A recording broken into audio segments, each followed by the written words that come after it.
Okay, hi everyone, I hope you all had a really good half term and you're feeling rested and ready to do some maths. So we're sticking with probability, which we started before half term. We are doing a slightly different section of it though than what we're doing. We're going to be looking at Venn diagrams today. So you will have seen Venn diagrams before, but we're going to go through them today in probably a little bit more detail than what you've seen them before. And then next lesson there'll be some new notation as well. So some notation you'll need that we saw before half term is this. So P of A, that is the probability that event A happens. And then P of A dash, that is the probability that not A. So the probability that A doesn't happen. So we'll see these later on in the lesson. Okay, so first let's have a look at how Venn diagrams work. So we use a Venn diagram to sort data, particularly when we have more than one sort of thing that we're sorting it based on. So in this case we're sorting it on whether they have brown hair or not and whether they have glasses or not. So if they have brown hair, they'll be going in the left circle. If they have glasses, they'll be going in the right circle. If they have glasses and brown hair, they'll be going in the intersection, so the crossover of those two circles. And if they don't have brown hair and don't have glasses, they'll be going outside the circle. So let's sort a few people into these categories.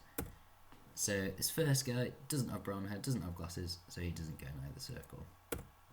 This girl does have brown hair but does not have glasses, so that puts her in the left circle, but it's important that she's not in the intersection because she doesn't have glasses. This guy doesn't have brown hair or glasses, so he goes outside the circles. This girl has glasses but not brown hair, so she goes in the circle on the right, again being important not to put her on the intersection. This guy has brown hair but no glasses, so he's in the circle on the left. This girl has black hair, so she is not in either of the circles, and as she has no glasses either. This guy does have glasses, but does not have brown hair, he's got black hair as well, so he goes in the right circle. This guy doesn't have glasses, doesn't have brown hair, so he's not in either circle. This guy has glasses and brown hair, so he's the only one that has all of them, so he is in the intersection, so that is if you've got glasses and brown hair. And last girl has brown hair but no glasses, so she's in the circle on the left. So you won't normally see questions like this. This is just kind of a demonstration one. Normally we'll be doing this with numbers.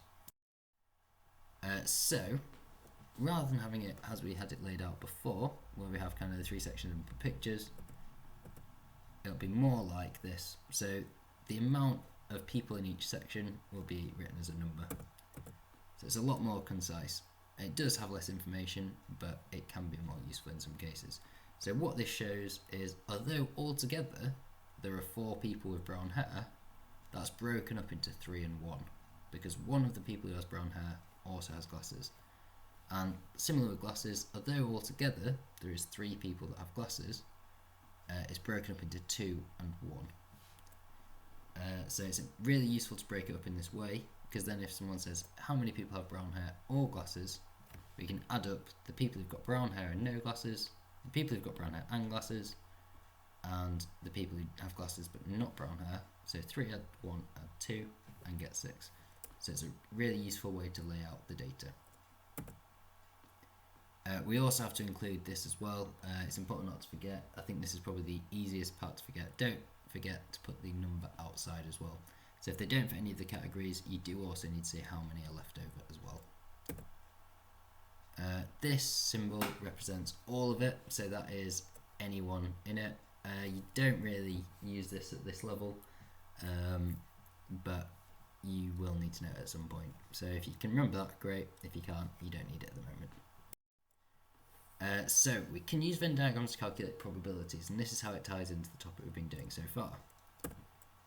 So here we've got our Venn diagram that we just made from the people with glasses and brown hair. How many children are there altogether?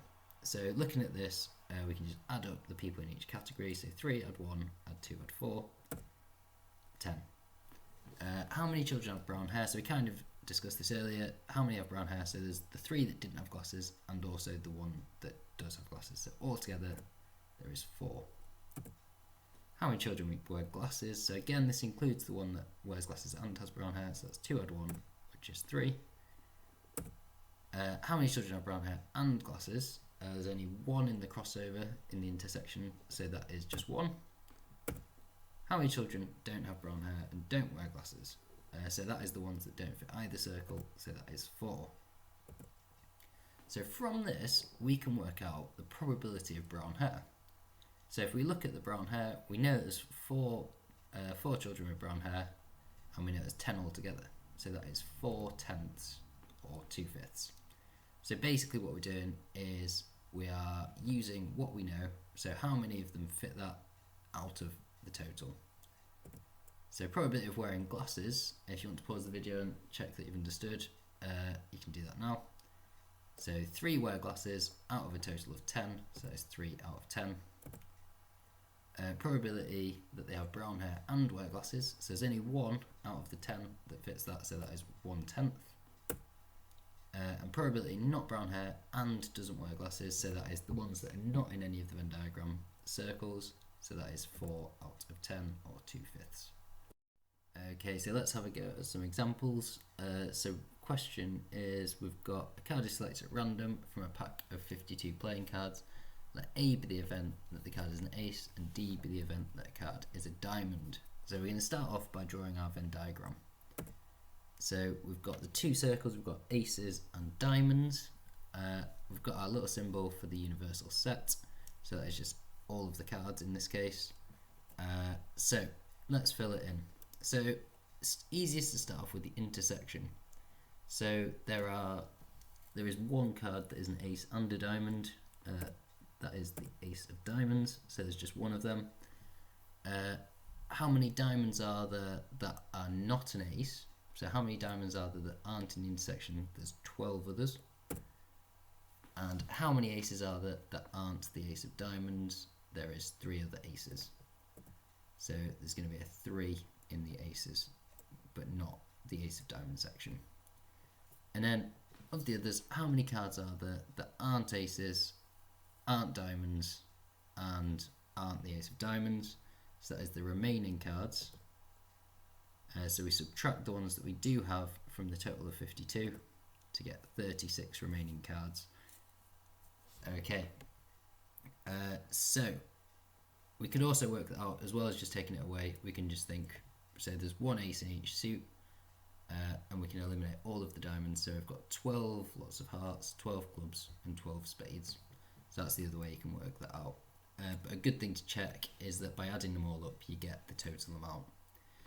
So now we can start to do our probabilities. So we've got the probability of A and D.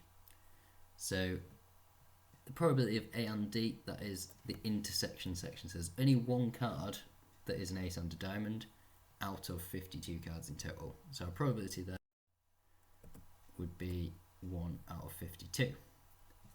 The probability that it's an ace or a diamond, so for this one, this is basically, is it in the circles? So if it's an ace or a diamond, that also includes ace and a diamond as well, so that includes the intersection. So we've got 3, add 1, add 12, so that's 16 cards that are an ace or a diamond. So we've got 16 out of 52. We can simplify that down, but we didn't in this case. So 16 out of 52 was 8 out of 26, which is 4/13. So the probability of not an ace, so that is everything except the things in the ace circle. So there's 4 in the ace circle out of 52.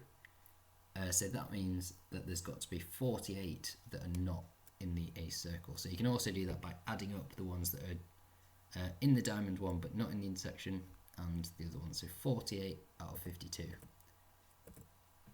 Again, we can simplify it down, so 24/26, which is 12/13. So now probability of not a and a diamond. So what that means is probability that it's a diamond and not an ace. So what that is it's this section over here. So it's just this bit here. So it's the diamonds that are not an ace. So that is this 12 here. So what I tend to do is try and sort of go a bit at a time. So I would first look at the ones that are diamonds. so that is this whole circle, and then focus on the second bit of information, which is not an A, so then cut out this section. So we've got 12 out of 52 as our answer for that one, so 6/26 or 3/13. Okay, this example is a little bit more advanced than the previous one, so you can skip ahead to the one after this if you're feeling confident with it already. However, there are some different skills in this if you do want to watch this one. You might find the task a little bit easier if you do. So in a class of 30 students, 7 are in the choir, 5 are in the school band, and 2 students are in the choir and the band. So first thing we're going to do is draw up a Venn diagram. So we've got B for band and C for choir. We've got a circle for each, and then the crossover section, which is they're in the band and the choir. So let's fill it in. So we've got the 2 students that are in both, so we fill them in. We're told that 7 are in the choir. So while that looks like what we would do is put a 7 in the B section, we've already used up the fact that we've got 2 of them here. So what's going to go in the sort of the section of the band that isn't the intersection is actually 3, sorry, I misread that, 7 is in the choir. So 3 will go in the band. And then for the choir, similar idea, there's 7 in the choir altogether. So 2 of them are also in the band, so we rule them out. So the ones that are in the choir but not the band, that is 5. So have we completed our Venn diagram? Not quite yet. We've got a little bit more to do. So there's 30 students altogether. So far we've only got 10 accounted for. So what that means, we need to put 20 in the outside set. And now we can see that the numbers we've got, 3, add 2, add 5, add 20, that adds up to 30. So we've completed our universal set. So this is the symbol for the universal set. That is, the whole class is now accounted for. They're all in some circle or not in a circle. So now we can do some probability with this. So question 1, what is the probability that the student is not in the band? So there's a couple of different ways we can do this. So we can either look at all of the ones that are not band. So nothing in the band circle. So that is this 5 and this 20. So that is 25 then out of 30, because there's 30 in total. So that is 5/6. The other way we could do it is we could look at how many are in the band. So that is 3 add 2, so that is 5/30 are in the band. So that is 1/6. So if the probability of being in the band is 1/6, then the probability of being not in the band, so the probability of not in the band is 5/6, because these are mutually exclusive events, and when that's the case, probability of B plus probability of not B has to equal 1. So we can get that in 2 different ways. Second question, the student is not in the choir nor in the band. So that means they're not in this circle, they're not in this circle, and they're not in the intersection. So what that means, we're interested in this one. So that is 20 out of 30, or 2/3. Okay, so this is the sort of question that I think is most common to come up with Venn diagrams in a GCSE question. So this is a 3-circle Venn diagram, so there's 3 different variables we're sorting on. So previously we've just done it on 2, we're now sorting on 3 different things. So in this one, a vet surveys 100 of her clients. She finds that 25 own dogs, 53 own cats, and 40 own tropical fish. So we're going to draw up our Venn diagram. So dogs, cats, and fish. And we're going to start filling in our information. So the first thing is, what we want to do is work out, we're going to start with the ones that have more pets. So we're going to start off with the ones that own all of the types. So cats, dogs, and fish, because we know where they go, they're going to go in the intersections. So there's this one here, 7 of them own dogs, cats, and fish. So that means we're going to have 7 in the intersection of all 3 of them. The next step then is filling in the ones where it's a crossover of two different ones. So we've got 7 in our crossover of all 3. Let's have a look at the next one. So 11 own dogs and tropical fish. So we're going to be filling in this section, dogs and tropical fish crossover. We know there's 11, but we've already got 7 of them accounted for here. So what number is going to go in this? That is going to be 4. So you can see now in the crossover between dogs and fish, we've got a total of 11, which is what we're interested in, the 4 and the 7. So still working backwards, we've got 10 own cats and tropical fish, but we can see we've already got 7 of them accounted for because there's 7 in one section of the crossover. So because we've got 10 there, that tells us that in the other section of the crossover here, that's got to be a 3. And last one of 2, the crossovers, so we've got dogs and cats. So we've got 15 own cats and dogs, 7 of them have been accounted for, so that tells us it is 8 in the other section of the crossover. And now from there, we can now fill in the last bit. So 40 of them own tropical fish. Well, we can see we've got 4 add 7 add 3. So we've got 14 of them already accounted for. So that tells us that we have 26 in the last section. 53 own cats. So that is 8 add 7 add 3. So that is 18. And then we've got to add on 35. And lastly, 25 own dogs. We've got 19 of them accounted for, so that gives us 6 for the last section. Okay, so filled in the Venn diagram, definitely a little bit trickier, but the key thing is start with the most crossovers and then work outwards from there. Okay, so now onto the probability section. A client is chosen at random. Find the probability that the client owns dogs only. So there is, if they just own dogs, that is, they can't have a crossover with any other section. So that means that is 6 people out of a total of 100. So 6 out of 100, or 3 out of 50. Okay, so I've been through this first one, 6 out of 100, or 3/50ths.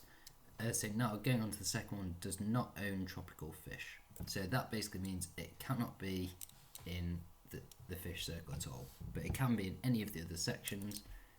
So those sections are, it can be in this section, or this section. All of the other ones have got a crossover with fish. Oh, sorry, or it could be in the outside section. So we've got 6 add 8 add 35 add 11. So that gives us 60 out of 100, which is 6 out of 10, or 3/5. So add it all up, 60 out of 100, or 3/5. Okay, and the last one does not own dogs, cats, or tropical fish. So that is, can't be in any of the circles. So a bit easier than the previous one. We've got 11 out of 100. And we can't simplify that. So nice and easy, that one. Okay, so now here is the task for today. I've attached it as a worksheet as well, and I will put the answers up too as well. So the key thing with this is drawing a Venn diagram, making sure you're filling it in with all the information, including the group that doesn't fit any of the circles. If it's one where it's a 3 crossover, you will need to start in the sort of the intersection of all 3 and work outwards. So having a go at these, if you're a bit stuck, go back, rewatch the examples. I'll put a link to another video as well in this one. So working through this, there's some extension questions as well if you get through it quite easily.